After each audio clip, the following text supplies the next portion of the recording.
Welcome to The Explainer. Today, we're going to put on our detective hats to solve a planetary puzzle that's been hiding for millions of years at the bottom of our oceans. Let's dive in. All right, let's kick things off with a pretty big mystery. You see, for billions of years, our planet has been getting pelted by meteorites and asteroids, leaving behind all these impact craters. But when we look for them on the ocean floor, they're basically gone. So where did they all go? And here's what makes that so weird.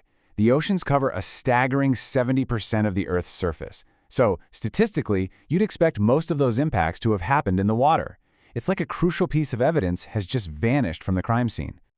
Okay, so scientists have a main suspect here, and it's a force that is constantly, and I mean constantly, reshaping our planet.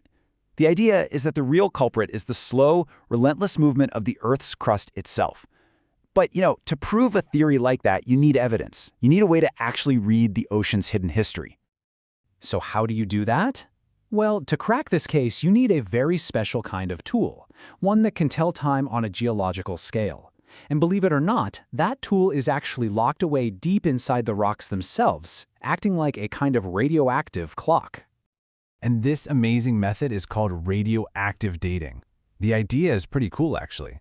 Think of certain atoms as these tiny ticking clocks. Over millions and millions of years, they predictably decay or change into different, more stable atoms. So by measuring the ratio of the original ticking atoms to the new stable ones, we can tell exactly how long that clock has been running. So let's break that down. A brand new rock, it's going to be packed with these radioactive atoms. The clock is literally just started. But, fast forward millions of years, and in a much older rock, about half of those atoms will have already decayed. So the bottom line is super simple.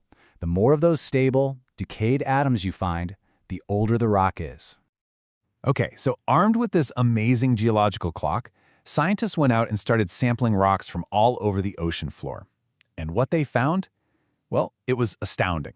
When they mapped out all the ages, this incredible, perfect pattern just jumped right out at that. And you can imagine this was super detailed work. For every single sample, they had to count the atoms, figure out the ratio, and calculate the age. And as they did this, moving farther and farther out from the center of the ocean, a really clear picture started to form. What'd they find?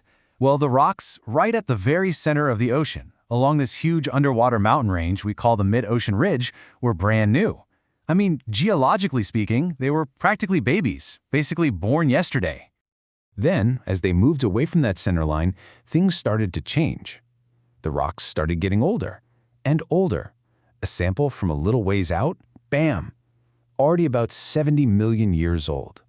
And by the time they got to the samples closest to the continents, the ones farthest away from that ridge, they were the oldest of all. We're talking something like 150 million years old.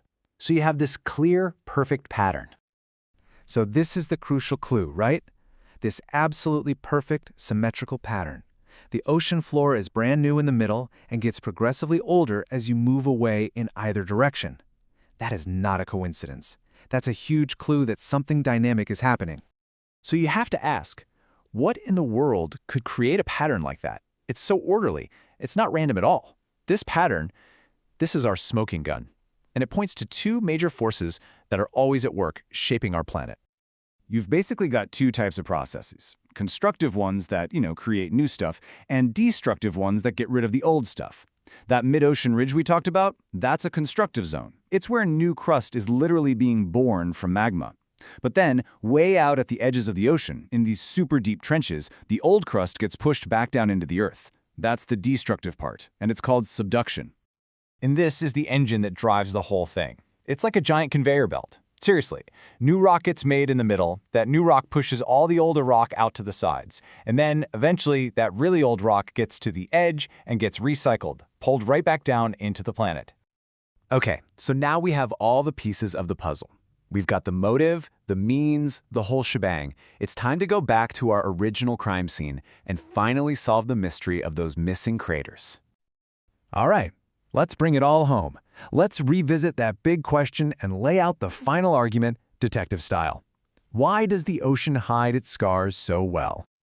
Here it is, the final argument. The claim is simple. Craters on the ocean floor just don't last. The evidence? That perfect age pattern we found, which proves the seafloor is always moving. And the reasoning? Well, that conveyor belt we talked about, That constant cycle of creation and destruction is always giving the ocean a new surface. And in the process, it erases everything that was there before, including any old impact craters. So there you have it. The reason the ocean hides its scars so well is because it's constantly wiping the slate clean. It's like a giant planetary etch-a-sketch. Any crater that forms gets carried along that conveyor belt for millions of years, and then, poof, it gets pulled down into the Earth's mantle, shaking the etch-a-sketch and leaving a fresh, clean slate behind. And that right there is case closed. It just goes to show you our planet isn't some static museum preserving every scar from its past. No, it's this incredibly dynamic, living thing that's constantly recycling and healing itself. And it really makes you wonder, doesn't it? What other amazing secrets is our planet hiding, just waiting to be discovered?